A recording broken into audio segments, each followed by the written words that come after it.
You? Hi, I'm Sandy, WBPU, Black Power 96 Radio in St. Pete, Florida. I happen to be in Brookings right now, and I've been listening to 100.7. It's awesome. So it's really great to see the faces. I'm here for a couple of weeks, so it's great to see you guys. Wonderful. Well, welcome to Brookings. Thank you. Oh, I'll pass it to, did Ted go yet? Let's see. Yeah, Ted already went. Oh, okay. How about Don Dean? Hey, thanks a lot for that, Sandy. I was going to call you out because you seem to be sitting in a very nice place right now, nice and sunny. I'm also with WXOX here in Louisville, Kentucky, artxfm.com. I host a show on Friday nights called Freaking Swingin' Rock and Roll. And I can't help it, I got to hand things off to my buddy, Ethan A.D. Get some, Ethan. Hey, everybody. Ethan AD. This is my wife, Blythe of the Ball, baby AD, Rock Sexy, WXOX, and I co-produce Wayfair Way on the WXOX as well. Nice to meet everybody. There you go. Thanks, Don. I'm on my phone, so let me see. Have we heard from Stephanie Schubert? We can hear from me. Hi, everybody. I'm with the Pacifica team who's going to present tonight. Coming to you, half of us are coming from Ames, Iowa. And so since we're sharing team members, I'll pass it downstairs. I think that was me. I'm Ursula Rudenberg, Pacifica Network manager, Pacifica Affiliate Network manager, and also coming to you from the beautiful studios of KHOI in Ames, Iowa. Oh, I'm sorry. I'm going to toss it to you, Eva.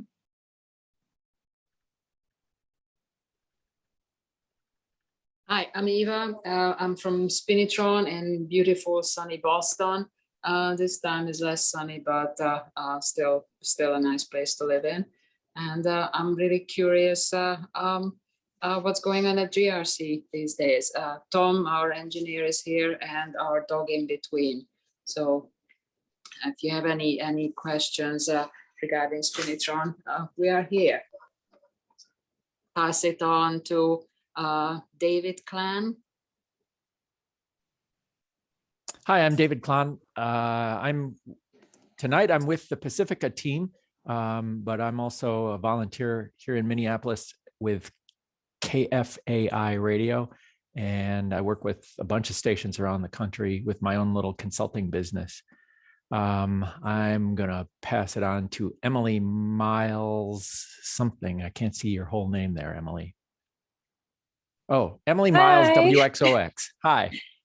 Hi, everybody. Yes, I'm Emily. I'm with WXOX. I apologize. I'm walking back to my house right now. I am in Philadelphia, but I'm still broadcasting remotely on WXOX, which has been a great experience, and participated with GRC last year and excited to be here tonight. And I'm also on my phone. So let's see, what about Derek Wood? Hey. Have you heard from Derek? No, we're going to hear from him now. Hey, Emily, it's good to see your face, man. I hear you every week, but I miss seeing your face here in town. I'm also in Louisville, Kentucky at WXOX. I produce a show called Inside a Question. So I'm interested in syndicating my own show, but I'm also on the board at WXOX. And so I'm interested in helping out the rest of the team figure out how to do it too.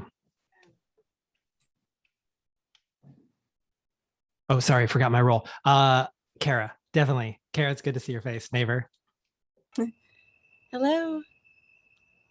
I'm Kara Richardson, and my show is Parallel Universe on WXOX. And I'm also with WXND, and it's good to be back. Hello.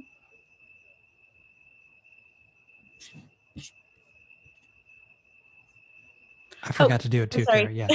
Well, no, I have to change the view. Okay. How about Antonio? Hey, I'm Antonio Echeverria from WXOX. and I've been interested in syndicating a show for a while, so just here to get some info on that. And I'll pass it on to Otis. That was a big mistake, buddy. I'm with the Pacifica team, and I write stuff. So, and when you have Audioport problems, you complain to me. And I'm going to turn it over to Lou at WGDR. Hey y'all, I'm sorry, but I can't put my camera on because I have my 3.5-year-old's cold, so I look miserable. But thank goodness it's not COVID, and sorry to bring COVID into any conversation at this point, how far we are. I'm up in Vermont. I've got a show under DJ Lou at a couple different stations, actually, Vermont, WREV, which is UVM station, which is kind of a quasi community station. And then also WBTV LP, which is the low power I built in Burlington, which only took 10 years. So that's got to be some kind of record in community radio.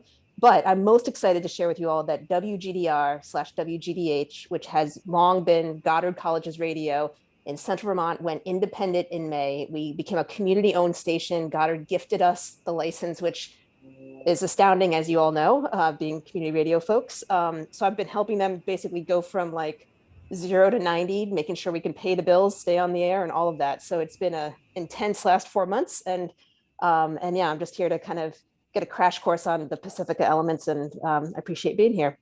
I have kind of lost track about who has left to go, so I'm going to take a hope that maybe Betty hasn't gone.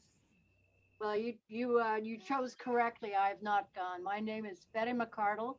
I'm with Community Media Assistance Project, and I hold hands with community radio stations that need some kind of help. Got like 30 years of experience with community radio as the partner of Michael Brown Engineer.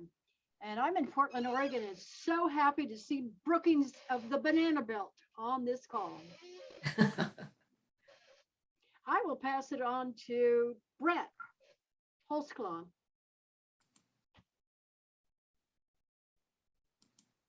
Brett, you're muted. Okay, hello, greetings. I am Brett Holzclaw, and I'm in my home studio where we broadcast, and I'm a little bit flustered with technology at the moment. So if if it seems or appears that I'm looking flustered, it's because I am a little bit. But I do the Sun Revolution show on Saturdays and Beach Time. Sun Revolutions is 2 hours of musician birthdays, release dates, the occasional death day, trips around the sun. And I would love to get involved with Pacifica in some way, shape, or form. So yeah, greetings, salutations. My lighting may change as I roam around and try to find my charger to charge the phone that we're zooming on. So please, thanks, bear with me. I'm happy to be a part of this meeting. Looking forward. Also, you'll fit right in, Brett. Thank you. Yeah, as it unfolds. Who's up next, Brett?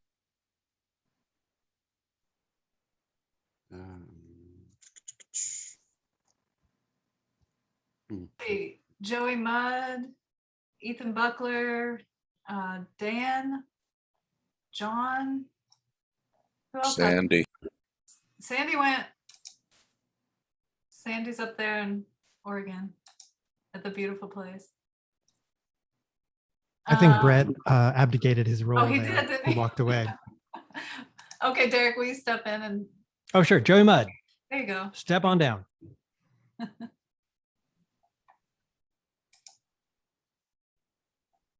Oh wait, we can't hear you, Joey. Okay, I should know by now.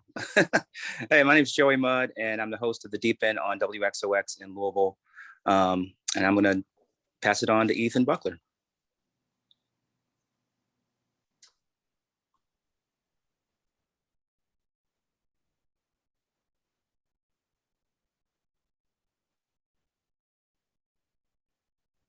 You're muted, Ethan.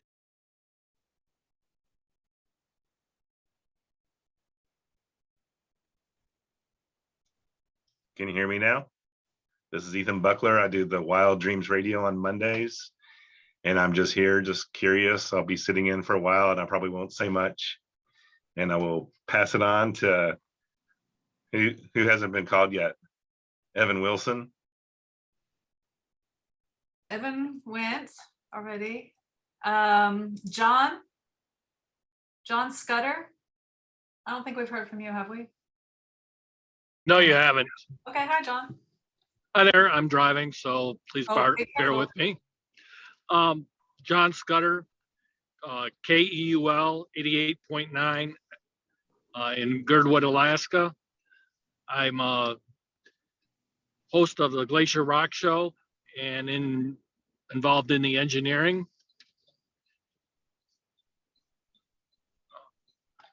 And if Sharon, if you could pick the next person, I'd appreciate it.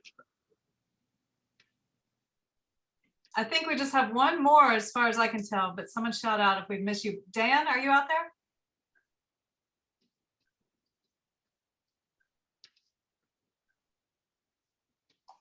there? There we go. Okay. Yeah, hi, this is Dan Drum from WHOS Community Radio in Eau Claire, Wisconsin, also WIEC LP. I think I joined pretty close to last, so it's fitting that I'm last, and I'm just ready to go. Well, great. Well, thank you all so much. A wonderful crowd here. Thank you all for joining us. We have a lot of material to cover, so I'm just going to go ahead and pass it on over back to the Pacifica crew and let you guys take it from here. And I'll let you guys direct when you want to, break for questions and things like that. Totally up to you guys. So away you go. Thanks for being here. Okay, thanks everybody for being here. Again, I'm Ursula Rudenberg, Pacifica Affiliate Network Manager. And just as a brief introduction, the folks here that are going to present tonight are myself, Stephanie Schubert, David Klon, and Otis McClay. We're the team that kind of does the behind the scenes work to bring you Audioport and the Internet Technology Package. Like the rest of you, Pacifica is a small operation. Even though we're a big network, we're a small operation. So you're seeing the majority of the people that will work with you when you're involved with us. And we're happy to present this to you tonight. Many of you are Pacifica affiliates, and so you're kind of already somewhat familiar with Audioport, which is our content distribution system. Some of you may not be. And we spoke before we started, and Sharon said that we're going to be recording this so that even if you are familiar with Audioport already, we're hoping that this will create a good resource for you to show people that are coming into your station and that are interested in learning how to use Audioport, because there's always somebody new that may want to work with us. And so just a really brief description of why Audioport exists. Back in 2002, when I began rebuilding the Pacifica affiliate network after the infamous Pacifica struggle and collapse, we spent a lot of time talking about what affiliates of Pacifica wanted. And one of the biggest requests was, you have to remember this was 2002. So this was just the dawn of the people figuring out what to do with internet.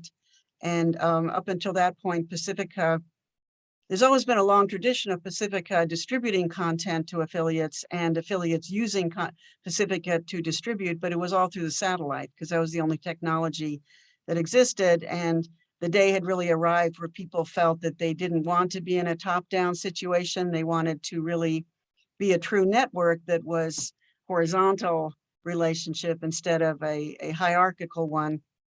And so this is kind of our creation story that I pull out every time, but it's true. It's a true story. We were in San Francisco at the NFCB conference, and myself and Dina Colbert, who has since passed on, and myself were sitting in a bar with Norm Stockwell from WORT, and he pulled out a napkin. We were all pretty drunk.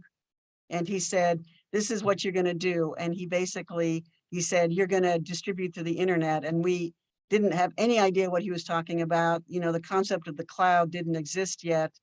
And the only person who had kind of approached this idea was Sean Ewald with the AMFOS project. And he had kind of figured out that you could use a server to, distribute content with the internet. And that was a concept that most of us didn't really understand yet. But Norm kind of wrote it all down on the napkin. He said, you're gonna start distributing content through the internet, and that will make it possible for everybody in the network to share content regardless of time and space, and it will equalize everything. And we were kind of like, oh, okay, and we did it. And that was really the birth of a really network conversation for Pacifica, instead of Pacifica just being a content provider. And it followed the long tradition of Pacifica distributing content for people, but it certainly was much more democratic and obviously much more capacity to do it. So first 3 years that Audioport existed, everybody ignored it because they thought we were trying to sell them something, and nobody understood the concept of the cloud hadn't really become known yet. And so for a while, nobody could figure out what it was. And then it started to pick up. And today there is so much content on there that I think we acquire new programs at the rate of 1 or 2 per week.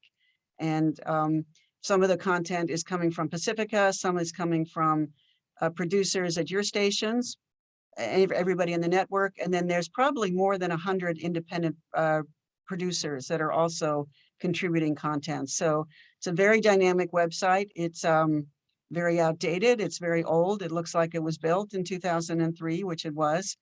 No shade to you, Otis, but it's an old website, but it works really, really well. And so it continues to be a very successful website. I just want to say one more quick thing about it. Audioport was developed at the same time that GRX was developed. And it was kind of a concept that kind of came to us and the NPR system at the same time. And we actually, at the beginning, collaborated with PRX to try and see if we could work together. But we came to the understanding that we had a very different approach to it, and that we were really building 2 different facilities. And the difference was they were essentially building a store, which was open to the public, and we were building a warehouse for our network where you could just run in, grab something real quick and run out. And so that's kind of, we parted company there, and they have millions to work with and we work with very little. But the website is great because there's a network which drives people to the website. So it's a very, very dynamic website, and there are hundreds and hundreds of fantastic shows on there by now. I'm just amazed at what people contribute. And so, and we certainly, a few people here said you were interested in contributing, and we really welcome that. And we will work with you to, get you up and running, because it just adds so much value to the website when you contribute your work. And that's Audioport. And I am going to now toss it to Stephanie. Okay, thank you. So yeah, again, I'm Stephanie Schubert. I'm the operations coordinator for Pacifica. I work also as Stephanie, I apologize. Your volume is a little bit low. I'm having a little bit hard time hearing you. Thank you. Let's see.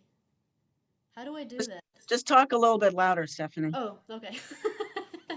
The old-fashioned technology. Okay. Yeah, just talk. Hello again. Yes, I'm Stephanie Schubert. Is that better? Yeah. Okay. I'm the operations coordinator for Pacifica Network, and also work as Ursula's assistant. And it's nice to see all of you today. We got a good group. That's fun.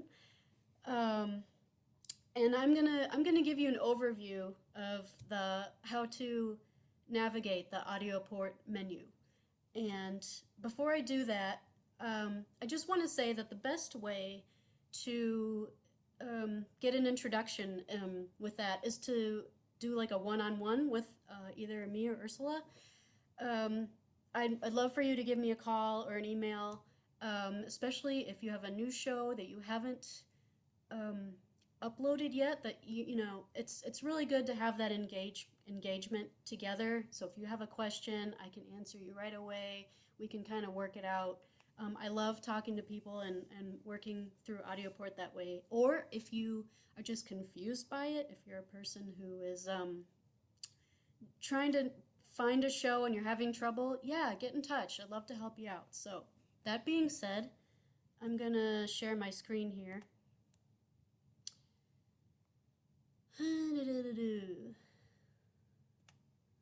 That's not what I wanted to share. Sorry, hold on. Oh, I know what I need to do. Okay.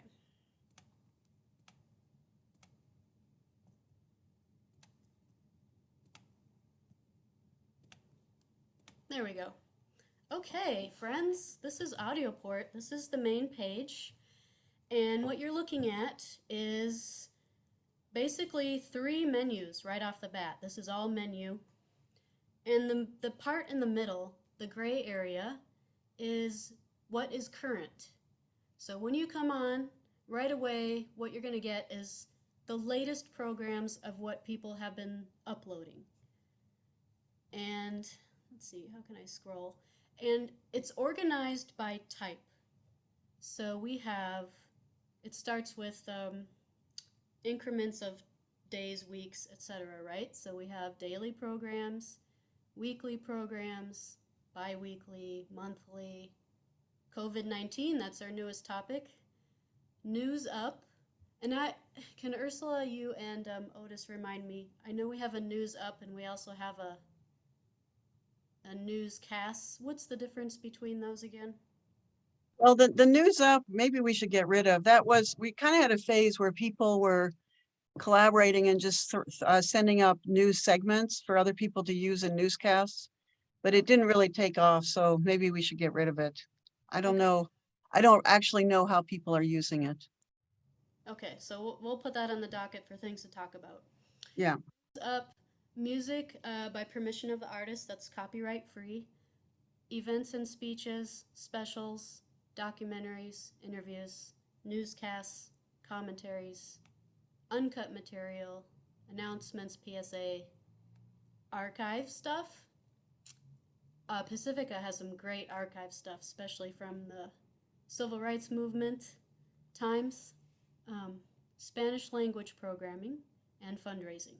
Okay, and let's go back to the top here. So as you see the files in these shows, you see the little green button on the side for each show. That's the automatic button. If you want to, if you really like a show and you just want to put it in your automation system, that's the button you push. And then next to that in bold is the name of the episode, or sorry, that's what I really want to make a distinction about, and I already messed it up. The name of the series. Noise Filter Show, that's the first one. The name of the episode comes after that in the regular print, Tracking COVID in the UK, etc. Okay? So Stephanie, explain what a series is, because that's kind of a idiosyncratic Right. name. That's a big theme that we're going to talk about today, is distinguishing between a series and a title of an episode. The series is the umbrella program, right? Like, the series is the name of the show, Noise Filter. It's about... Right. Any show that is bolded like that is a show that is syndicating regularly. That's the distinction. A show that's being regularly syndicated, because there's other content in there that are one-offs. So that's the difference. Oh, I see what you were going for. Right, the difference Yeah. between the one-off and the series. Okay, yeah. So next, right, then we have the title of the episode. Underneath that is the producer, Mark Allen Derry. He's with WHIV in New Orleans. Then we go over to the right, we see the date. That's the date it was uploaded, and the length of the show. And then if you go to the top, again, just right above that, it says today's, last 7 days, last 30 days. If you want just what was uploaded today, you would click that, and etc. Okay, so moving on to, that's the latest program's menus. Moving on to the other menu, ways to search for content. And what we have here at the top is find programming. And I want to tell you that this menu here, find programming at the top also mirrors this sidebar menu, the blue one.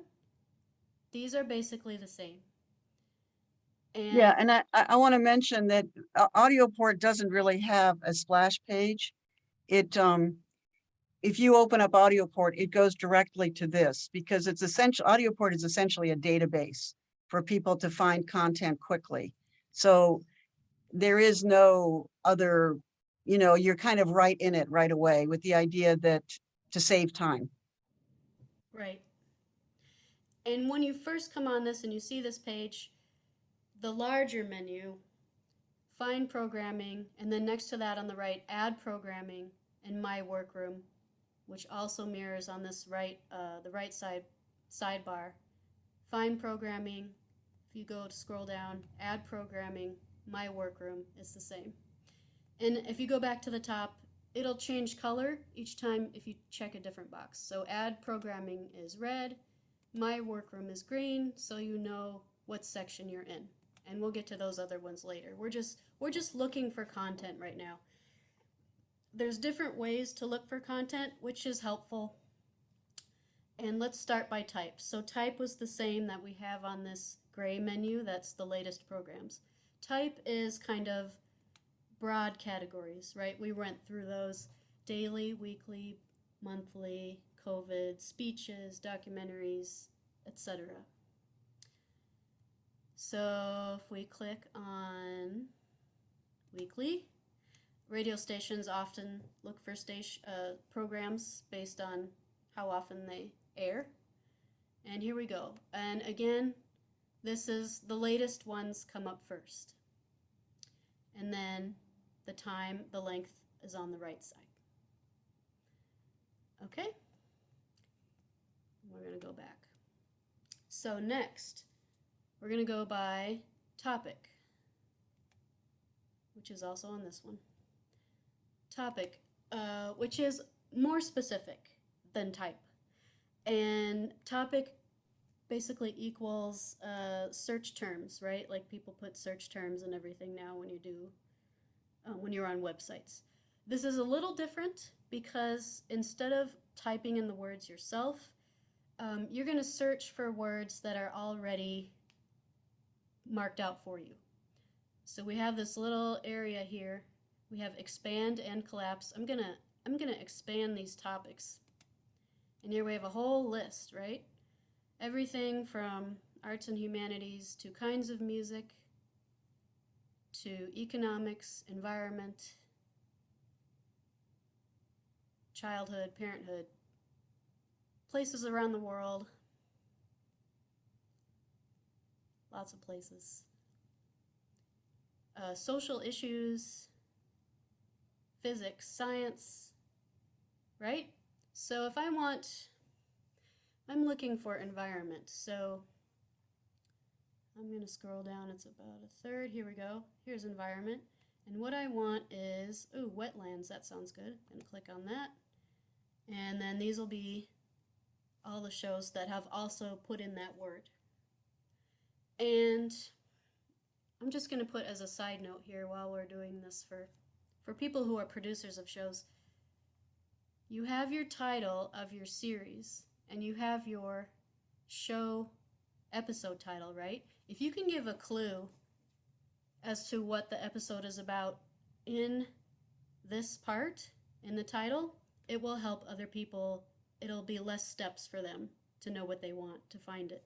See, this next one down here did saltwater irrigation, so that lets me know right away. It's just faster.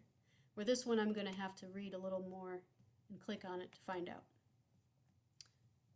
Okay, so that's topics. Let's go back to home. Next is producer. Producer here, producer here. Producer, I know a guy named Nick Espinosa, and he has a show about technology. So I'm gonna, it starts with first name, so I'm gonna go to the N. You see that alphabetical list was at the top there. And he's not in the first section, so I'm gonna scroll down to number 2. Here he is, Nick Espinosa, and talks about him here. This is a nice way to start if you want to learn more about the person that's doing the shows. He's got his email there if you need to ask a question. And here's his shows when we scroll down. And you can see he has a half-hour and an hour show, which we'll get into more later when we talk about when you want to submit your own show, different ways to do it. Yeah, and Stephanie, let me interrupt just for a second. This also points to something, another way that Audioport is useful to a lot of people. If they search a topic that they're personally interested in, a producer, and then they see a producer that does something that interests them, they can look up that producer in Audioport and kind of follow what they're doing. And that's a lot of times how people find people that they're interested in collaborating with or communicating with in other parts of the world. So you're saying if we go by topic here, and if I go down to wetlands again, excuse me.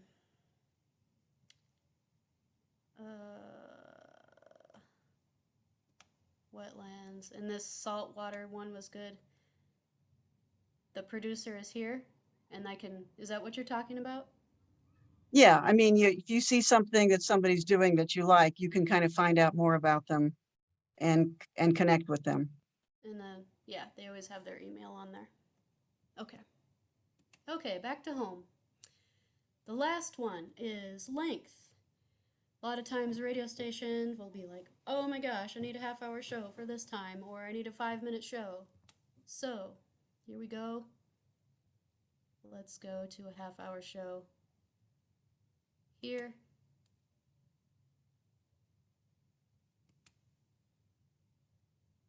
Maybe.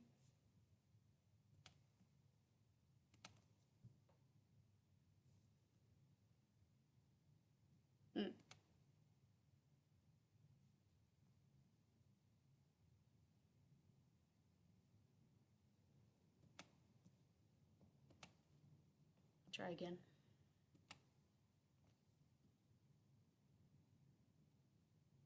Yeah, that's something you have to bring up with Otis. All right. What did I click on? 15 to 30 minutes. Yeah.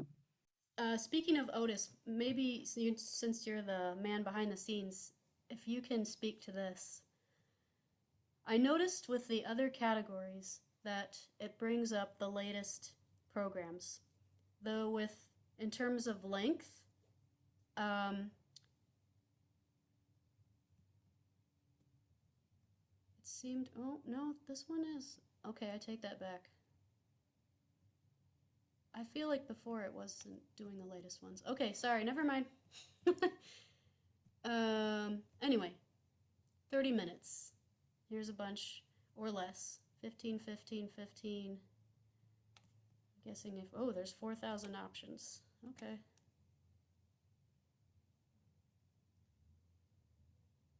(2015, 2016). It does. Yeah. The time is a little garbled sometimes. Can you see that, Otis, in the middle of this? Sometimes it's, it'll go 2006 and then 2015 and then back to 2009.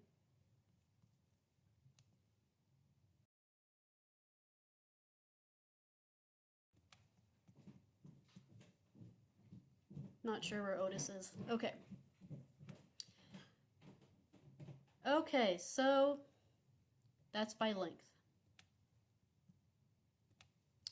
A couple more on this sidebar here. We also have by affiliate. So you can look by station. We also have by public programs. We have one program that is not password protected, that is Sprouts. So people who are not part of Pacifica can still download that show. And we can also do it by series. So the name of the title of the series, here's the alphabet again, and numbers. And then there's also the search bar. The thing I want to say about the search bar is that you have to be very accurate. If I want to look for Nick Espinosa's show again, it's called The Deep Dive.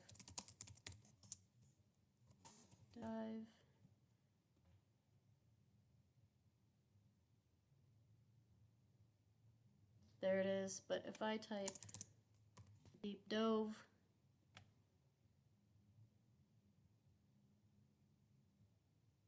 it won't have anything. So be sure you're typing in accurate. Okay, that's it for looking for stuff. Let's take a quick gander at this. We'll stay with this sidebar menu. We also have KU streams down here. The thing about KU streams, it says satellite. We used to have a satellite. We don't do that anymore. It's a stream.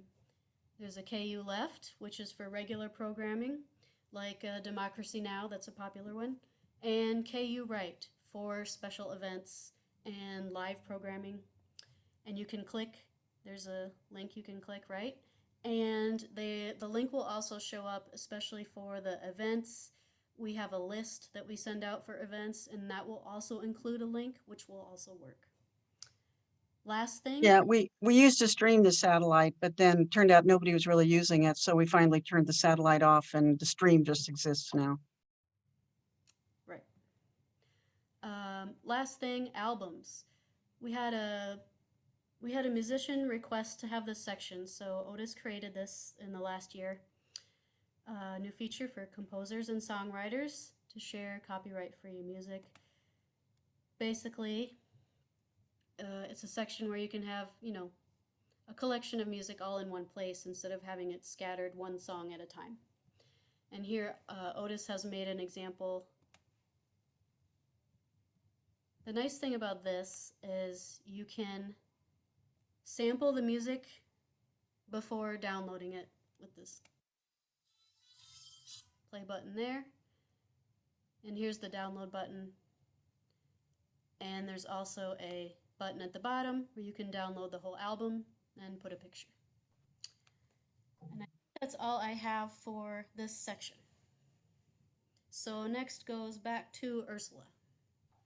Okay, so I'm going to go through the process of uploading a show. I think probably you've understood by inference from Stephanie's presentation that Audioport really only does, technically it only really does three things. It gives you programming to air, it distributes program that you upload to the website, and everything is self-uploaded. We do not, this is on the honor system, we do not control who puts things into Audioport, and knock on wood, it's been relatively responsibly handled. So people self-upload their shows. And the workroom is the section on the server, the Pacifica server that houses Audioport, where you can have space where you can store things privately. And you can share that with people. And when people, for instance, in different parts of the country or the world want to collaborate on something privately, they can do it through their workrooms. So it's a place where you can store content without being shown in public. So basically that's what Audioport does. It's a very, very simple database. The only other things that it does is it does have the stream. And there is an archive of the stream that you can find by going to archive.audioport.org, which archives the stream as well. And other than that, Audioport does not do anything. It's meant to be a very, very simple tool for people to use quickly and easily. Okay, so if you go to add programming, that's where you go to upload your show. And I'm going to go through this relatively quickly because we're short on time, but I'll try and make it as clear as possible. So the first thing you want to do is it asks you how many segments you want to add. I would say, as rule of thumb, you almost always want to add just one. And so you click on down there where it says next page. Okay, so this is the page where you are going to put the content into the text for your program. Now, to be really clear, this is the part that kind of messes people up. what we call a series is really a kind of a name that has been used in this website that basically says a program that you syndicate regularly. That's what a series means. So that's so say like you have a program, I don't know, Out of the Woods, or I'm going to use Indigenous in Radio. Okay, so that's a show that we distribute. So the name of the show is Indigenous in Radio. So that would be actually, let me use Sprouts because that's the show that we have, and Stephanie can show it to you. So the series is Sprouts, which is the show that comes out of our office. And so go back to Stephanie, go back to the upload page.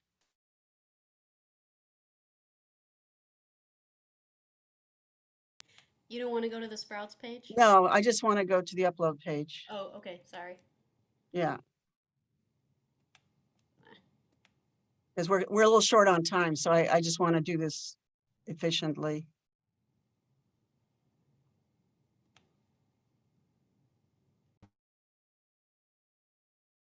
Okay, so say we're uploading Sprouts, which is a show that our office uploads. So so if you go to the thing that says series, so if Stephanie clicks on that,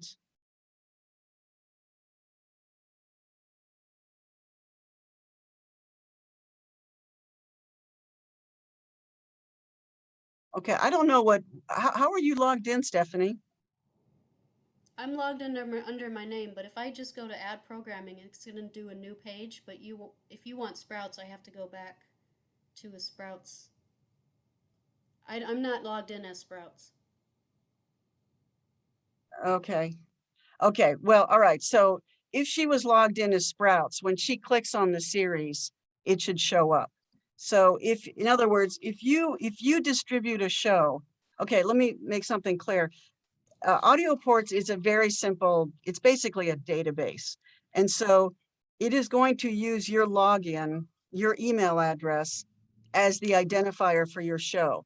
So when you log in to Audioport, Audioport knows which shows that you distribute. So if you click on the thing that says Please Select Series, it'll offer up to you as one of the options the show that you distribute, and you want to click on that. And then the program title is Stephanie, can you log in under Sprouts, because this is going to be hard to do in the abstract. And actually that way people can see the login process.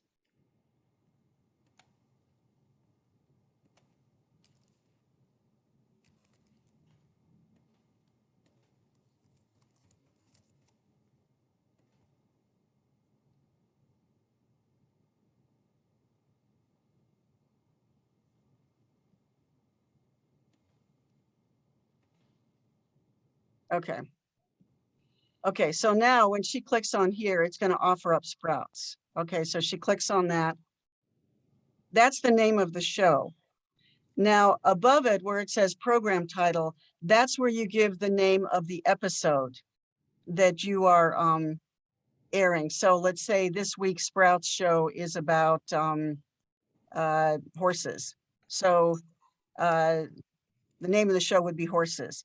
And again, the point that Stephanie made before seems like a subtle point, but it's actually really important because people ask us all the time, how do I get people to take my show?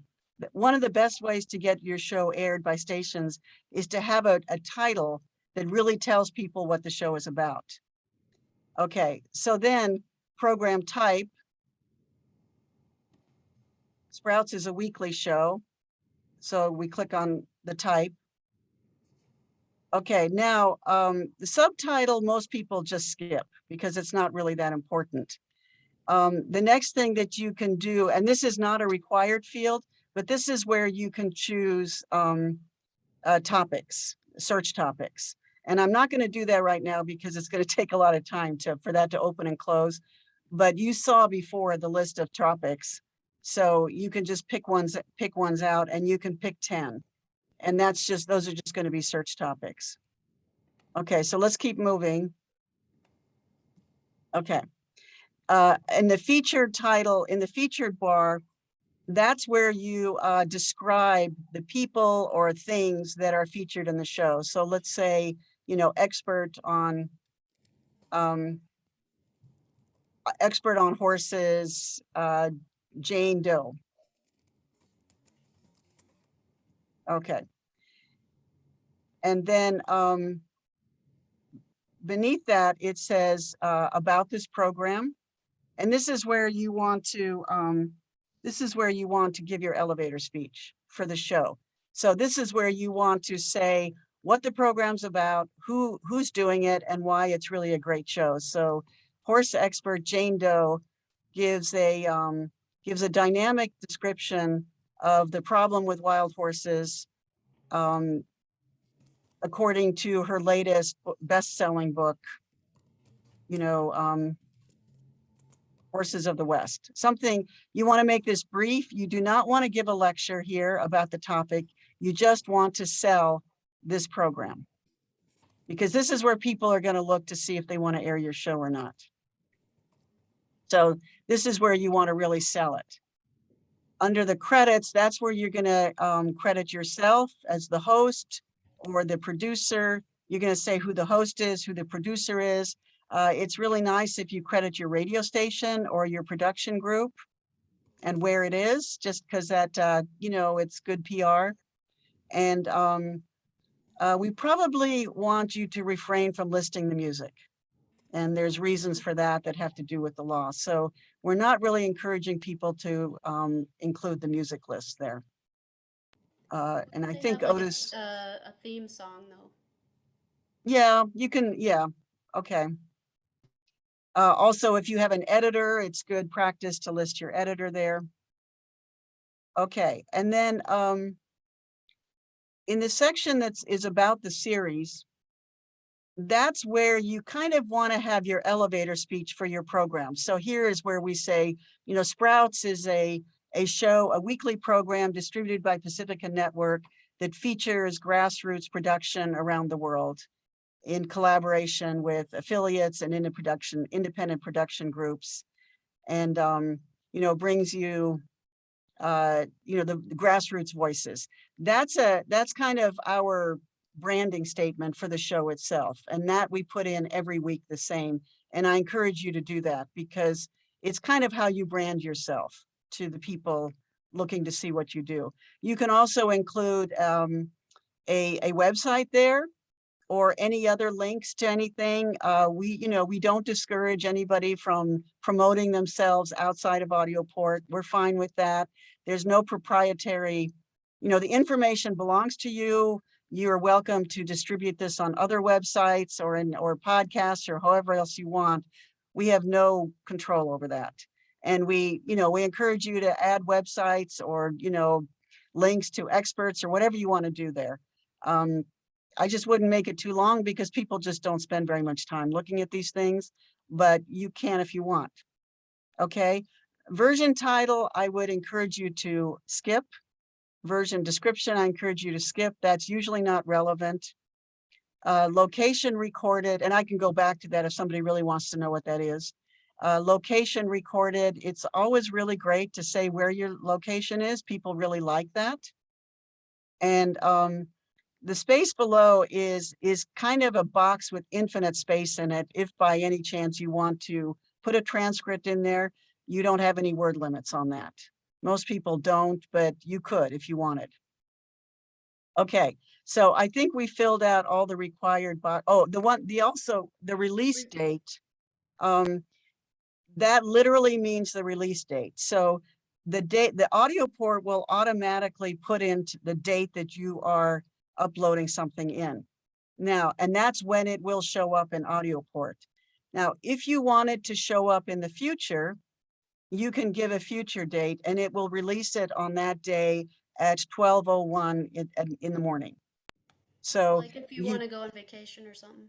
Yeah, if you want to go on vacation, or some people I think this started because Bird Note, some of you know Bird Note, it's a show about songbirds. They wanted to upload like a whole, half year's worth of shows at one time. They didn't want to have to go every week. So we created this so they could do that. So, some people want to upload a whole bunch of shows at a time. The only thing we ask is that you space them out, because if you upload all your shows for the same day, basically nobody's going to know what to do with it, because nobody can handle so much content at once. And a large percentage of people are automating the downloads from Audioport, and automation say, yes, the show will show up in the website for other people to use on the date that the release date is identified. Yes. So, I mean, you can put your show in the past if you want. If you put it in the past, it'll put it in 2 years ago, or it'll do it in advance. What I was saying was that a lot of people automate because a lot of stations don't have, staff to do all this work by hand. And so an automation system will only download the most recent show. So if you put up a whole lot of shows, you might be just kind of wasting your time, and you're going to kind of annoy everybody else, because you're going to kind of blast everybody out of the water in terms of the queue. So, if your show's a weekly show, space it out 1 week at a time. If it's actualities where it doesn't really, have a regular date, spread it out by week anyway, because people will appreciate that. Okay, so once you've filled all this out, then you click on next page. And this is now where you essentially are browsing your computer and uploading the content. So choose file is essentially a browser where you go into your computer, you find your if you have a short piece of content. Actually, there is no expiration date, which is much to Otis's annoyance. We actually, if you go to, if you say you want to see all of the content, and in particular, it will actually take you back to 2002 when Audioport was created. So there are literally hundreds of thousands of shows right now in Audioport.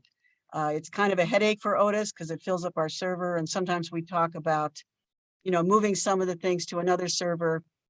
But right now there is no expiration date that I know of. Otis, are you here? Is there an expiration date? Yeah, I don't think Otis is here right now. As far as I know, there isn't. Okay, so Stephanie has browsed in her computer, and she's brought up the show. Now with the label, Stephanie, you want to talk to that because you're There more. is no expiration date, sorry. Okay, thanks, Otis. Yeah, and the label is important for people who download a bunch of shows at the same time. They want to be able to tell the difference between them when they read the file. So the label does matter. And what I do with Sprouts is I put the title of the series in capital letters. And then I put a word or two relating to the episode in lowercase. So I'll put horses for this one. And then when you click next page, it'll automatically fill in the date. So you don't have to worry about the date. Okay, so now we're ready to upload the show. So she clicks next page. Okay, this is something we ask you to take seriously because sometimes people don't. We're asking you essentially that your show is legal. And if your show is not legal, in other words, if it has swearing in it, if there's, pitching for your station in it, we will get complaints. We do not have a police for the Audioport. We're a small staff, so we cannot, monitor all the shows, but we will hear about it because people will put it on the air and be upset. And then we will contact you and we will tell you that we have taken your show out of Audioport. And unless you send us an email confirming that you can abide by the law, you can no longer have an account in Audioport. We don't like to do that, but we have to do it for the protection of the stations and also for Pacifica, because we are liable for this. And eventually this could lead to a lawsuit. Copyrighted music, yeah, that's not an issue because that is covered by the stations. So that's not the issue. That's right. But we need the shows to be legal. Okay, so you click OK and you have to mean it. Can I just pretend to click OK? Yeah, just click OK. Okay, but it'll really make this weird show that doesn't really exist. That's okay. It doesn't matter. We'll just get rid of it afterwards. Okay, so now you can see it's uploading. And the progress bar kind of depends on your browser. And now it tells you that your show's up. Okay, now it shows you, scroll back up.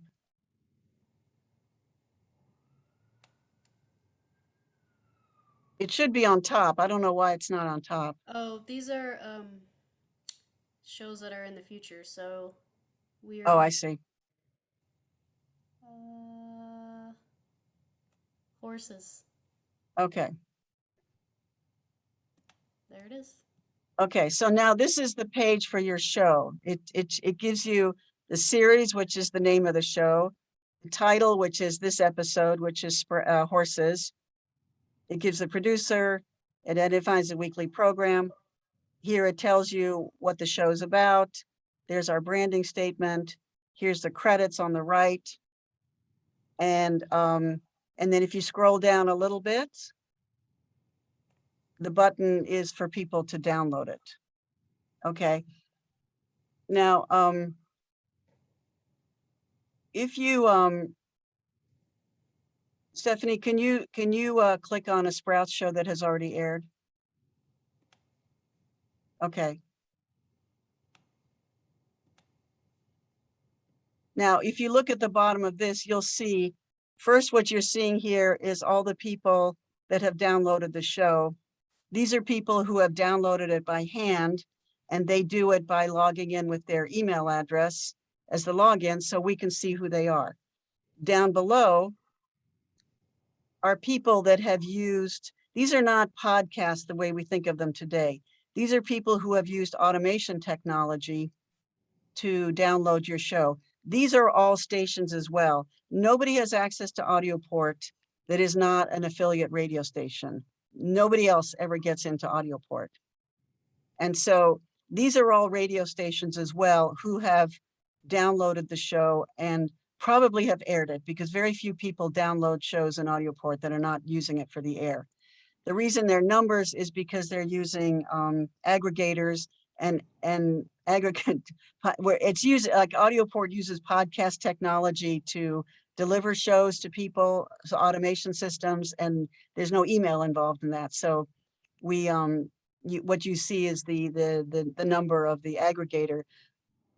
Otis and Stephanie are actually going to considerable length to change it so that people can start to be identified, and that's something kind of a bigger topic we may not want to get to, but we're trying to make it so that people start to identify. I can see one person has done it here so that we can begin to actually see who these people are as well. You can see there's a few people that have cooperated down here. KDCF has cooperated.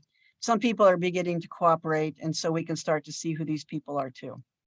But these are real stations. You can really count these as people that have downloaded your show.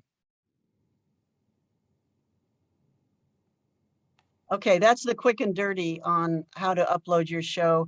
Like Stephanie said, we really do want you not to waste any time on this. And so we are happy at any time to be on the phone with you the first time you upload a show to Audioport so you don't get stuck.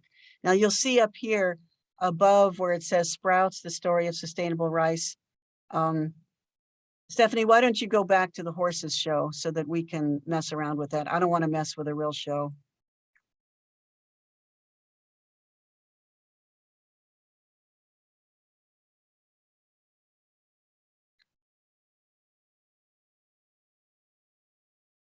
Okay, so you can see above where it says Sprouts Horses, you can edit the program. So you can go back and you can change what you wrote. It takes you back and you can change things if you didn't like it, or there's a misspelling, or say you didn't have time to fill this in, you were on deadline, but you want to go back and do it. You can do all those things. Just make sure to scroll down at the end and hit update so that the change gets saved. Okay, now you can add a version, and this is something that I'd rather not get into. Suffice it to say, in this day and age, it's not a good idea because automation systems don't understand that. That's kind of a vestige of days when we didn't have automation systems, and I would just ignore that. And if you really want to know about that, give us a call and we'll talk to you, but it's really not worth your time. And then you have delete program. And in this case, we want to delete it because it's not a real program. So you click on that and it's gone. Okay. Now, just one more thing about that. Stephanie, if you could go just for a minute back to add programming and go to next page. One of the questions we get a lot is, how do people get into their workrooms? Which again is the private space on the server. It's not complicated. It's just that when you're uploading a show, you'll see there's a little box there that says make this program available only in my workroom. If you click that box, whatever you upload will not show on the website. It'll only show in your workroom. Okay, so that's essentially the kind of the basics of how to upload the show. It's very, very easy once you're used to it, but we understand that, you know, this is not a really current user-friendly website. And so, like I said, we're always happy to answer your questions so you don't get hung up on it. And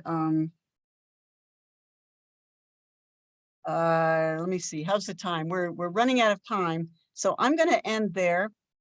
And just in case you need to know, my email address is Ursula, URSULA @pacifica.org. Stephanie is Stephanie@pacifica.org. And you're welcome to contact us anytime. I think also on the help feature is Otis's phone number. Is that right, Otis? Do we have your phone number there? Otis is really the person who has the back end of the Audioport. And so when things really go wrong for you, Otis is your guy. But we try not to bother him unless things really go wrong, because he's got plenty of other things to do.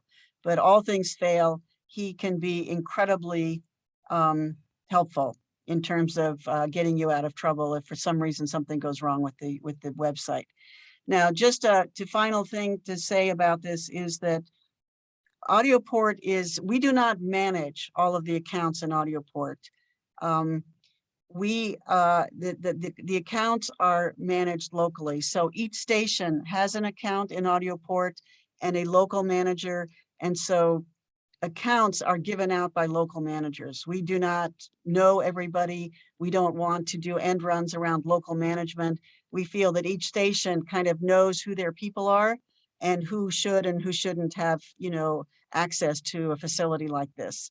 And so we assign each station a local Audioport manager, and we work through them in terms of deciding who can and can't have accounts in Audioport.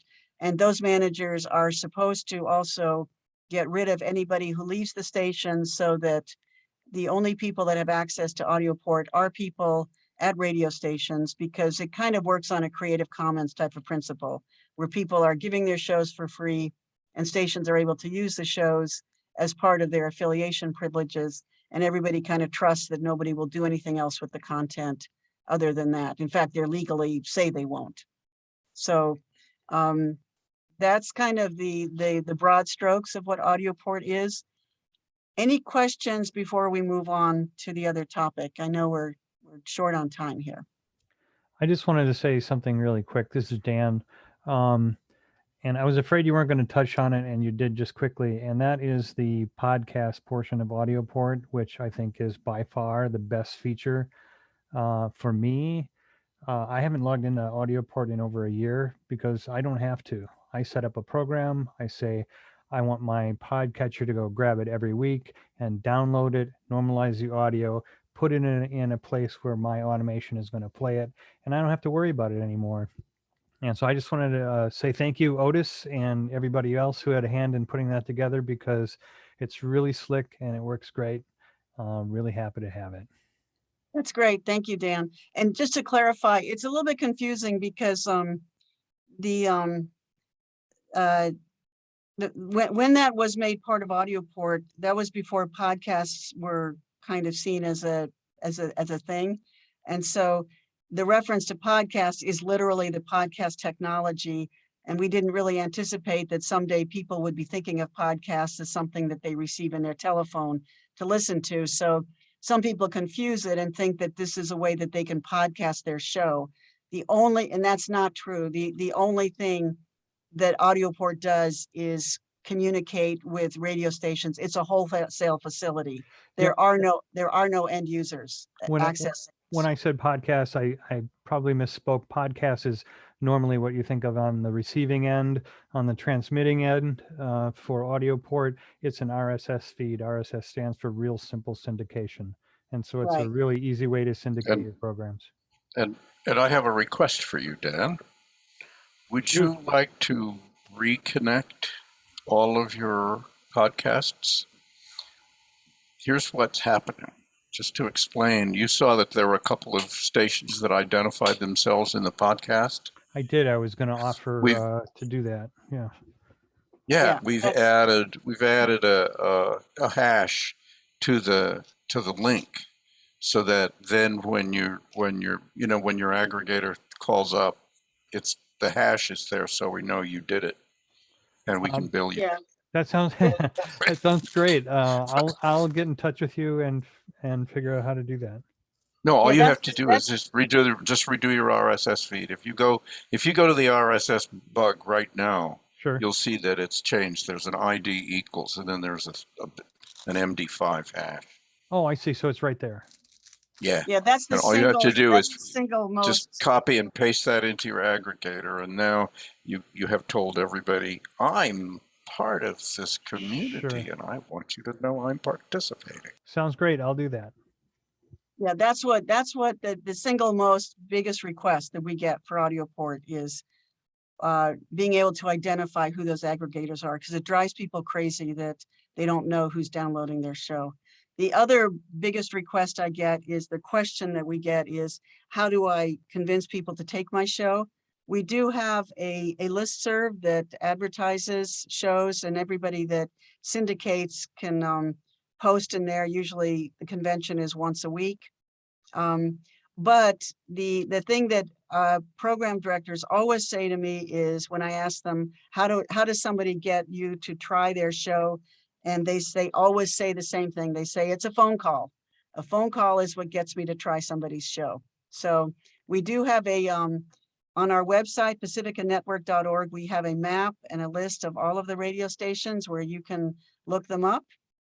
And we also have a directory of shows, which is relatively updated, so you can kind of get by topic what shows are in Audioport. And there was one more thing I was going to say, which I don't remember, but anyway, so you can, the other thing I was going to say is, people also ask, what's the best way to get on radio stations? I always recommend you go to low power stations first, because many of them are in very great markets, and they are the newer stations. And so they tend to have more space in their program schedule. And so they tend to be the most receptive to new programs. But it also, has to do with topic. So, and I'm going to toss it over now. And are there any other questions about Audioport that we should talk about? There was just in the chat, Lou was asking, do the Pacifica team, Otis, or any other station? I asked her to call me. Oh, you did? Okay, you already handled that? Okay. Yeah, we will accommodate you. That's part of the package. And actually, I'm actually working on a really cool player that'll show what's actually playing, you know, Yeah. from the archive, if you play it from the archive. Okay. Yeah, so let's jump over to that since we have not too much time left. Let's talk a little bit about the internet technology services that we're offering. And just one more note about the podcast thing. We are actually building a podcast host, which will be for end users, and that's and that will be for people to podcast their shows to end users. And we're kind of want to create a venue for community radio podcasts, but that's turning out to be a really big project and probably another year before it's really, really ready to use. But if you are interested in that, we are looking for people to help out as guinea pigs. So if you're interested in that and want to work with us to help kind of put your content in there for us to experiment with, contact us. And we love to have a few more people to kind of, you know, work with to trying it out. We're in the process of developing it, but that's for down the road. So David, I'm going to toss it to you. Okay, thanks, Ursula. What I just want to mention real briefly, because it is getting late, is the Pacifica Internet Technology Package. And this consists of a schedule manager, which is a tool for you to put all the details about your weekly schedule, weekly or whatever regularity or whatever kind of repetition your schedule has. You put it into the system, and then you can use the technology package to archive your show, and it will carve it up. It will carve up the recordings into pieces that fit your schedule that you have entered into the system. These two pieces that we're talking about have names, and they're Otis named them. They're kind of silly names. Well, at least one of I them did is. not name them. Oh, They that's were right. This named predated by you. our, Yeah. by our they, it exactly Stephanie, why don't you, dated me, but Stephanie, bring up the archive for KHOI. So they there's can the archive, which is the name of the archiver, and there's the archive. confessor. And the full name of it is the copyright confessor, because it's used to help you with sound exchange reporting and other performance rights organizations. So this is the KHOI archive, and someone at KHOI has entered the schedule, the programming schedule, into the confessor, and the archiver reads that schedule, and it knows how to carve up the sound recording into individual pieces that represent shows that air on your radio station, or in this case on KHOI. And you can mark shows as, for example, if you have a local public affairs show that doesn't play copyrighted material, it's just a talk show or a news show, you can set that up in the confessor to allow people to download it, and you can keep it on the archive server for a fairly long period of time. I won't say indefinitely, but you can leave it up there for a fairly long period of time. And you can allow people to either download it, or in the case of music shows that have copyrighted material and licensed music, for example, you can prevent people from downloading it. You can just give them the ability to play it here. And the player that Otis was just mentioning a second ago is right now, if you hit the play button on one of these, it just starts playing it. And you can scroll back and forth. It's a term called scrubbing. You can scrub back and forth so you can go to a specific point in that specific show, but it's kind of a minimalist player. And so Otis is working on an updated player that will be a little bit prettier and have metadata and stuff like that in it. That's the brief overview. We went for utility here rather than beauty. Yeah.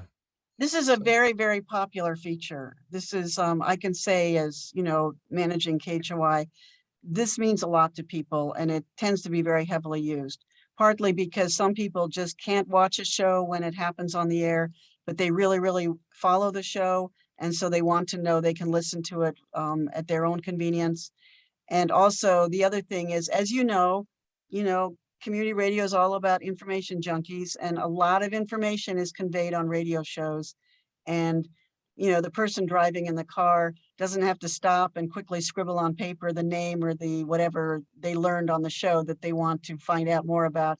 They know they can go back and listen to the show and get the information later, because, shows are very information packed. Now you'll see on our archive here at KHOI, we don't let people download shows because of issues with copyright. So we just let people play the shows. We don't download any shows, because even the talk shows tend to have copyrighted music in them, and it's just not worth the trouble for us to deal with all that.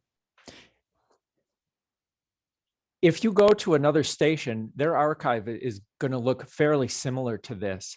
But the thing that I want to let folks know is, if you've got a web wizard who knows HTML and CSS and maybe even a little bit of JavaScript, if you've got access to a web wizard, you can actually incorporate this archive into your website so that it looks like and is deeply integrated with your website. In other words, it doesn't have to look like this. Otis has coded up Go to WJFF, archive.wjff radio.org. Yeah, even this one, even though we really haven't done anything with it, it still looks like it's on our website.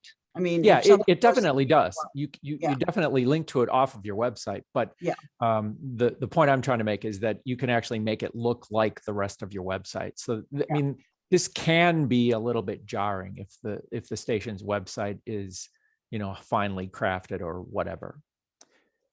So my only point was, it doesn't have to look exactly like this.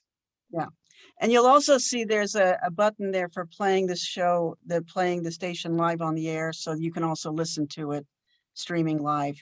And I think Stephanie, is this a screenshot? Because I notice it's not up to date. I think this might be a screenshot. No, it looks live. She's clicking around. Well, I don't know. It's strangely not up to date, because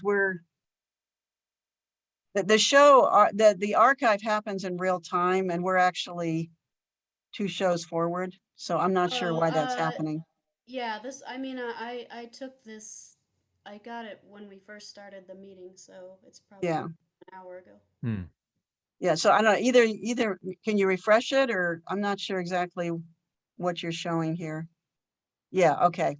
So now it's showing the last show, and the next show is not showing up because it hasn't ended yet, but it appears seconds after the show ends. So technically you should be able to play KHOI now if you click on the air, right? Yeah. So I'm not sure why we're not hearing it, but you would, I mean, the person using that will hear the show streaming. It's playing. Okay. Stephanie, can you log into the back end archive? Can you get into the admin? I'll just show you just one thing you might want to see. It's cute. We have one cute. How do I do that? Okay, so while he does that, and I apologize for pushing, but I'm just looking at the clock here. While they do that, I want to clarify too that the confessor part of this is the part that can be used to report to the Sound Exchange. How do I log into the back end? Just tack on login to the URL up there in the address bar. /login.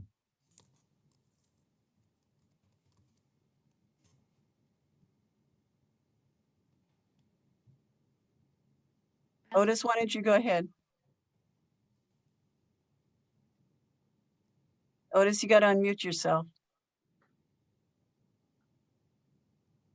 Okay, well, while we're waiting for him to unmute himself, what I was saying was that. Oh, sorry, it's a whole deal. But I was going to say, Stephanie, stop sharing and let me share, and I can do it real quick. Okay.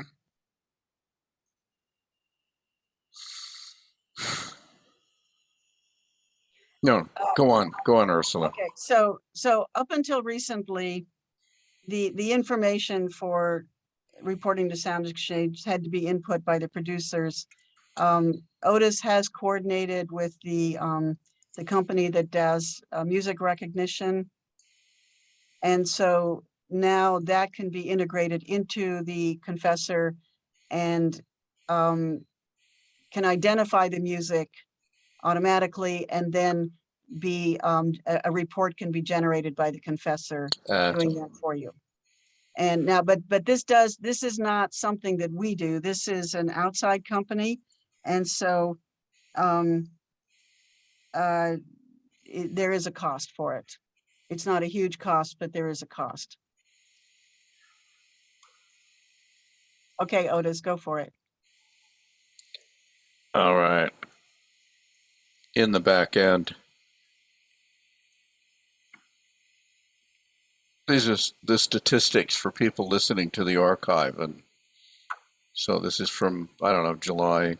You could set the date so that you can see, but it gives you a hint of who's listening and how much people are listening and what shows they're listening to. This is just KPFT in Houston, one of the Pacifica stations.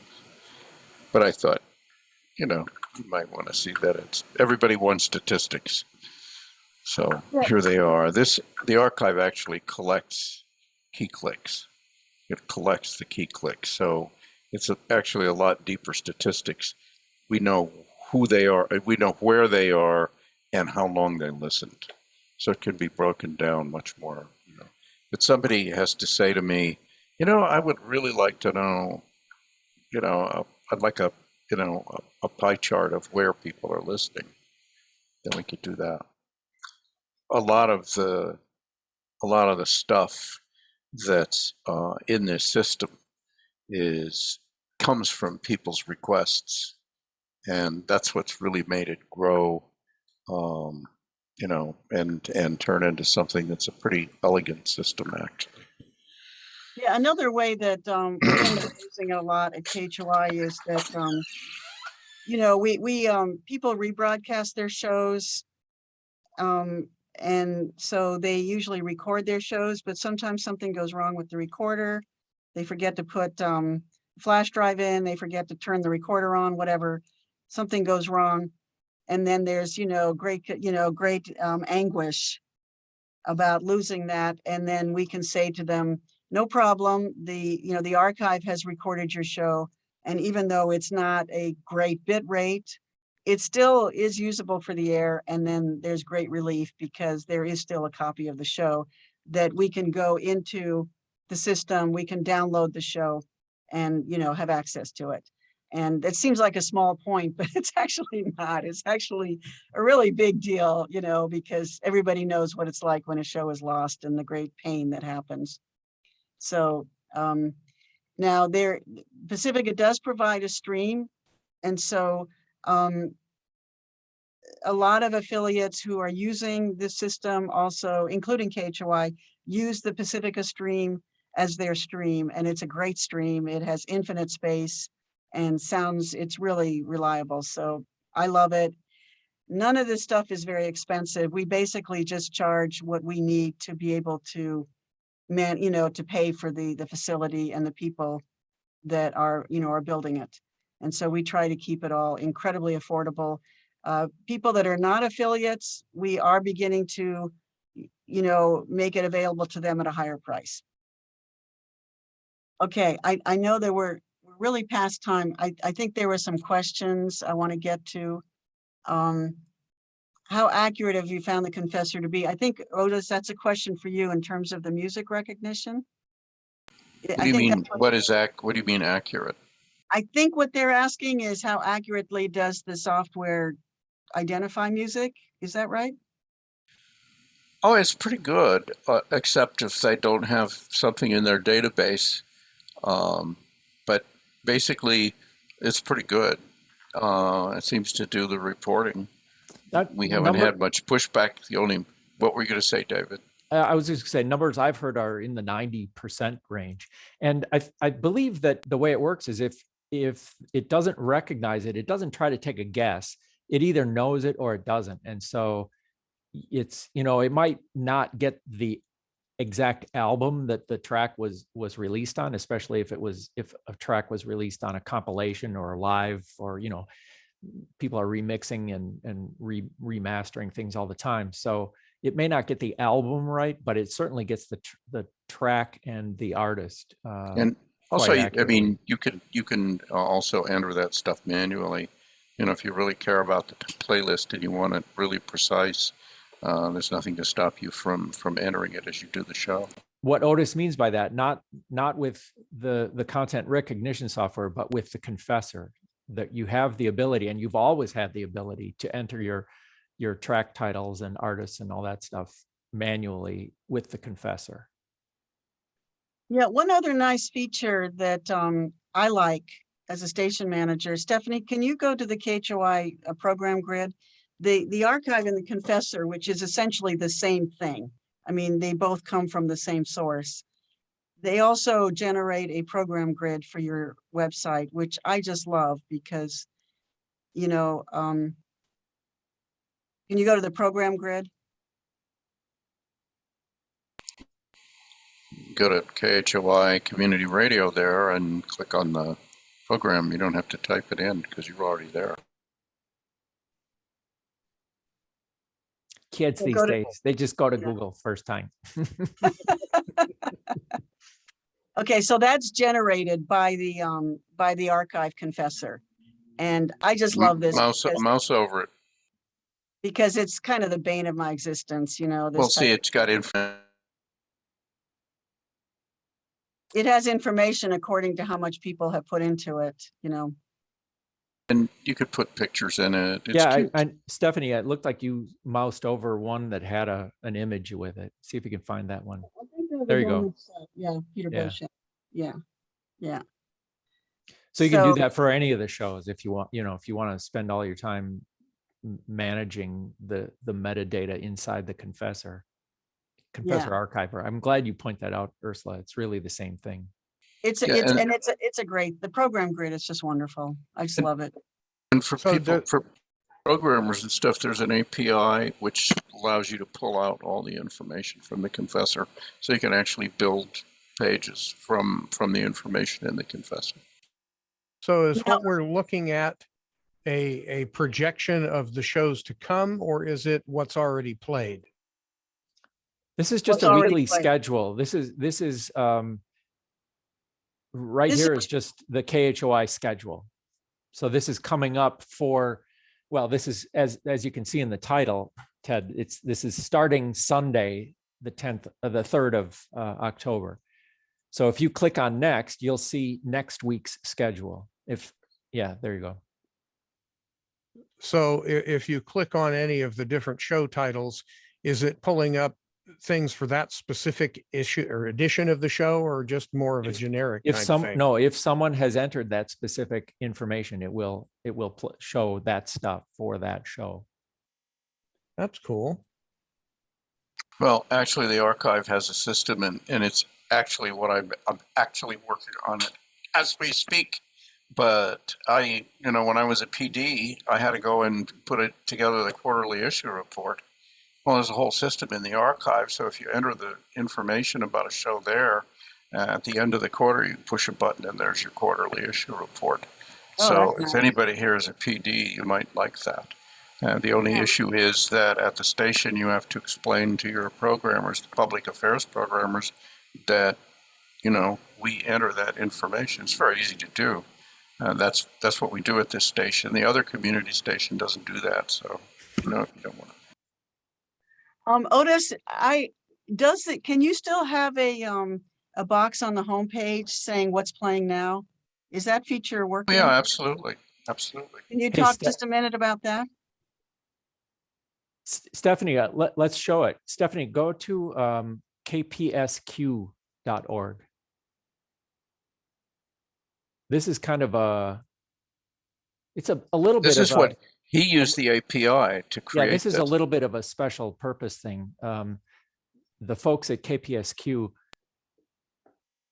used what Otis refers to as the API. It's a programming interface for HTML, but this black bar across the middle where it says on the air with Black Lodge, it'll show the show name, the DJ name. I mean, it's just pulling this stuff out of the confessor. So, and then it's showing, you know, current track that's playing in the middle, and then to the right, the next show that's up. Yeah, and the next show, Bantu Newhouse Radio, Bantu Nouts Radio, that's a crazy show if you want to check it out. It's all African music. It's brand new, and it's pretty wild show. Are you saying that it's on Audioport? It is in Audioport, and it's tons of fun. It's really fun show. So that's kind of, somebody had a question. Can we?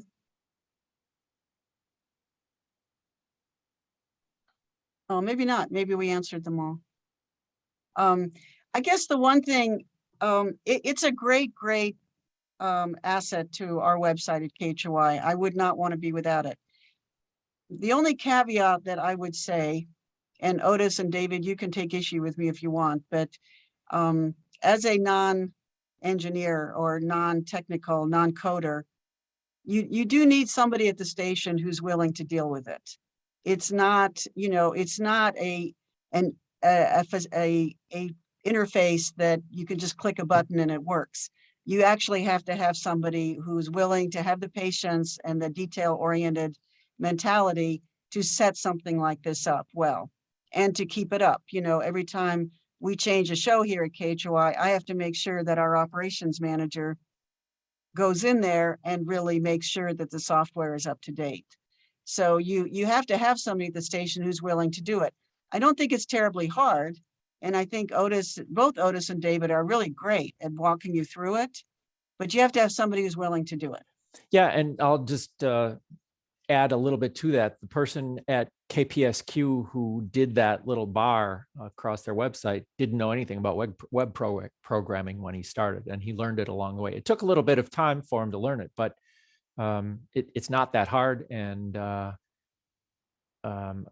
Adrian, I'm sure, in fact, I have already hooked him up with folks at other stations to help walk them through how he did it. So I know he's willing to help also, along with Otis and me.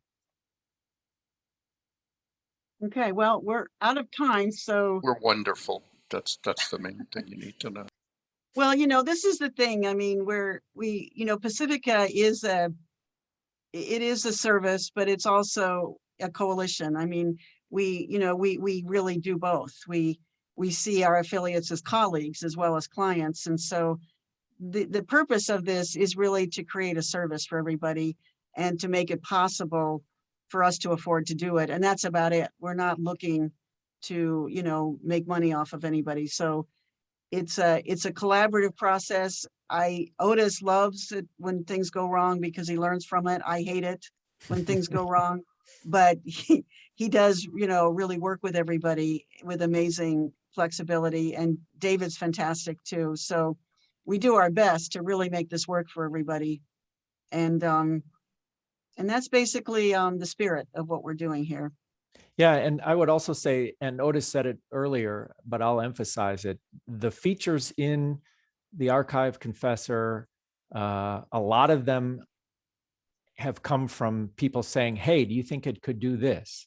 One of the things that I'm going to sell some vaporware now because I don't think Otis has worked on it yet, but one of the things that one of the stations has asked for is the ability to print a PDF, print out a schedule of the copy of the station schedule. No, I'm actually working on it.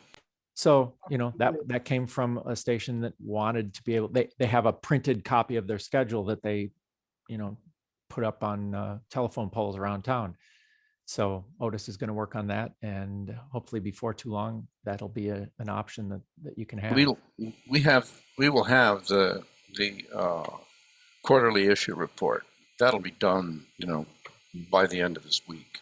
KMUD's already using it. KPFT's using it. John is using it for the other Pacifica stations. The issue with that is to get people to actually put the information in. But then, of course, the downside of it is then the information about the show shows up on the archive, and it might make people want to listen. So, you know. Well, thank you all so much. This has been an amazing presentation, really very insightful and helpful, lots of hands-on stuff that we can use. And it's times like these that it's great that we're all on Zoom and virtually able to watch exactly what you're doing. So thank you so much, Ursula, Stephanie, Otis, David. You guys are doing great work. We really appreciate everything you guys are doing. So thank you for bringing that to us tonight. Thank you for being there.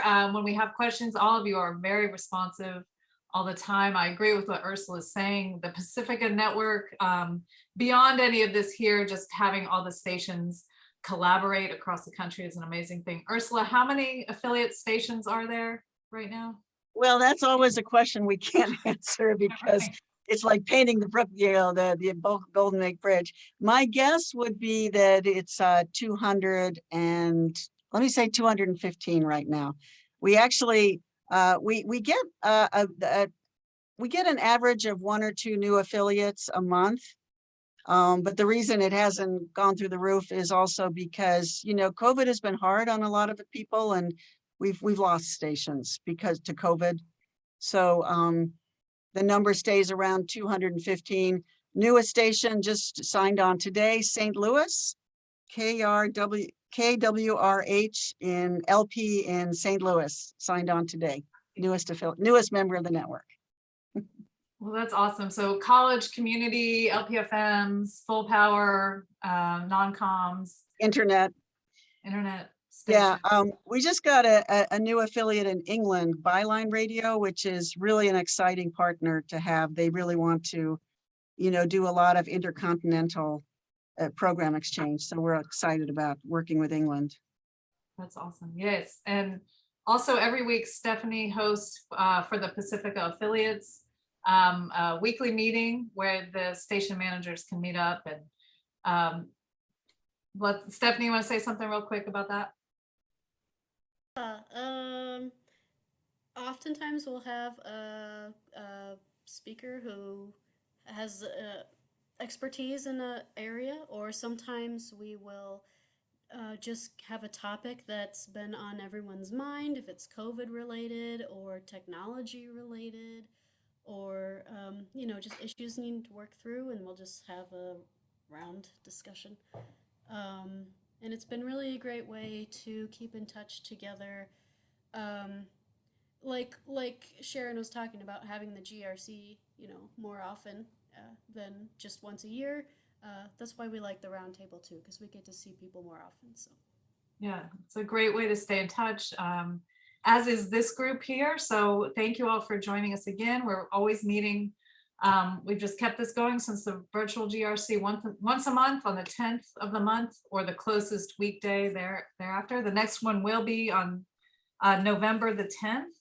But there was also an idea that we would have, if anybody had any ideas that they just wanted to get out there this month in October, since this is normally the GRC month, if anybody has ideas for meetings or presentations, please let us know. We would definitely be interested in that.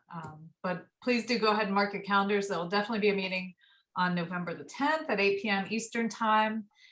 This presentation was a little bit different because you have to, of course, be a Pacifica member to use these services. Normally, we're not trying to, obviously at GRC, we're not trying to promote any one paid anything, but we really do respect the work that's being done at Pacifica. They've sponsored the GRC for a number of years. There's also lots of other wonderful organizations within this GRC group, and we want to recognize them as well. We just really appreciate this grassroots community that we've got going on here. And I just, out of fairness, I want to recognize that Spinitron also has a similar program to Confessor that does your music reporting and things like that. And Ava's done presentations for the GRC in the past, and hopefully we'll have her do a presentation as well, so people can compare and contrast the different programs, and then just make the choice that's right for your station. So not promoting any one thing. We think all of these organizations are great, or else they wouldn't be involved with the GRC. So Ava, do you want to say hey real quick? There's Ava from Spinitron. Well, one thing I want to say for those of you who are not affiliates, the show that we were kind of focusing on, Sprouts, that's a show that essentially is a showcase show for grassroots production by anybody. And it's kind of conceptualized as an open door, because to getting an issue or a production showcased that either you want to reward a producer for good work, or you have a topic that you feel is really, really important to get out, because Sprouts is picked up by a huge amount of stations regularly. And it is not password protected, so we don't, you know, people that are not affiliates are welcome to take the show as well. And it really does. And also, if somebody at your station has something that you would like to showcase, contact us, because Sprouts really kind of exists as a show for community radio or grassroots production, regardless of, you know, whether you're an affiliate or not. So just keep it in mind for that. Great. Yes, that's an awesome program. I love it. I love that program really embodies the community radio spirit more than anything I've heard, really.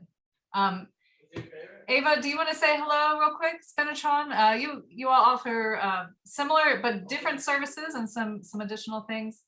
You guys can... Yes, we don't have the obvious the distribution part of it, as Ursula said, the warehouse system programming. We do have the playlist tracking software, also with the audio recognition and including sound exchange. And we also have a 2-week archive program. But I think someone is sharing something here. Ethan, it looks like Ethan Buckler, somehow you're sharing your screen. Yeah, There you go. yeah. It was probably more interesting than my face, so that's cool. But if some stations, including your Sharon, use Spinitron, happy to give anyone a rundown of how it works, how much it costs, and what else you can do with it. Great, and we'd love to have you do a presentation as well, because that was very helpful at GRC too, just to see that. Anytime, happy to do that. Great. Yep. Cool. And it's always nice to see you, Eva. Yeah, you too. Hopefully we can see each other in person next time, next year, hopefully. Yeah. Yeah, and speaking of that, just to wrap up, again, if anybody is interested, any stations are interested in putting their name in the ring for when we can finally get together again to host in person. I think Art FM, I think we have our name in the ring, but we're just waiting for things to be safe, and who knows when that will be. We're being very cautious. But we are looking forward to being together again. And again, if anyone else is interested in considering hosting the live, either the live in-person conference or a virtual conference, we're definitely up.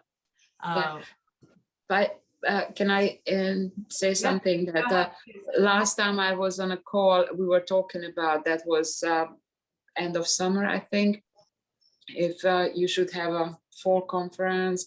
And then I mentioned that there was another conference going on there for college radio, the CBI conference, that got canceled too, out of precaution. So I'm not surprised that GRC doesn't have an in-person conference, but it's a pity, you know. Yeah. I have a quick response to Ted's question. I'm not sure exactly what the question means, but I'll tell you at KHOI, our studios are still closed, so people can use the studio now, but can't bring in guests. But for a long time they couldn't, and so people were making shows either with field recorders and editing shows using a field recorder. Also, what a lot of people do is they zoom into our main studio here at the station, and they record the shows via Zoom, and that allows them to, easily have guests with them on the Zoom, and then we just have somebody here in the studio who records it and makes a show out of it. And then there's other ways to do it that are more complicated, but involve a home studio.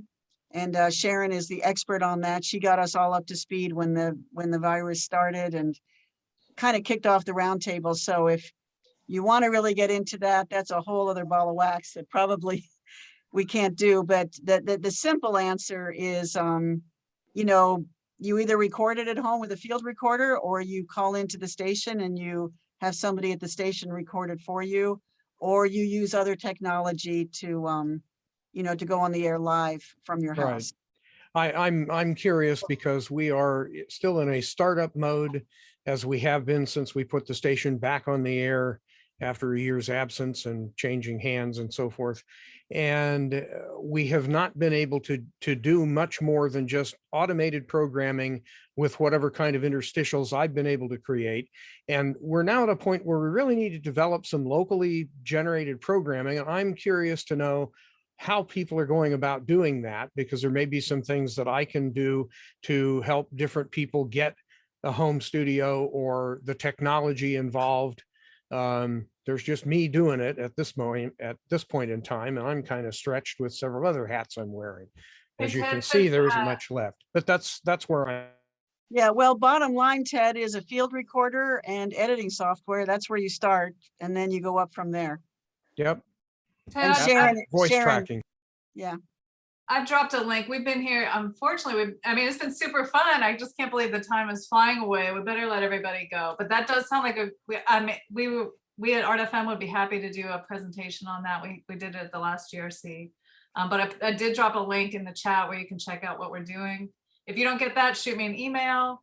I think we're connected. My email's in there somewhere too. So, but I feel like we need to let everybody go now. Thank you all. We've had a great attendance and everyone really hung out this whole time. So we really appreciate you all being here.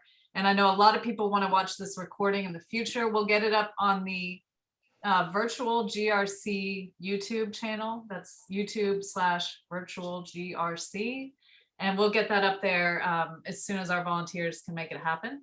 And I just think it'll be really useful, especially for us. We've got a lot of DJs very interested in syndicating their programming. So this will be a great resource to have. So thank you all so much. Ursula, Stephanie, David, Otis, thank you again so much. Pacifica, doing Thanks great all. things. Wonderful to see everybody. Take Yeah, care, good to see everybody. you all. Stay safe out there. And hopefully we'll be able to be together soon. Good night. Bye. Bye-bye. Thank you.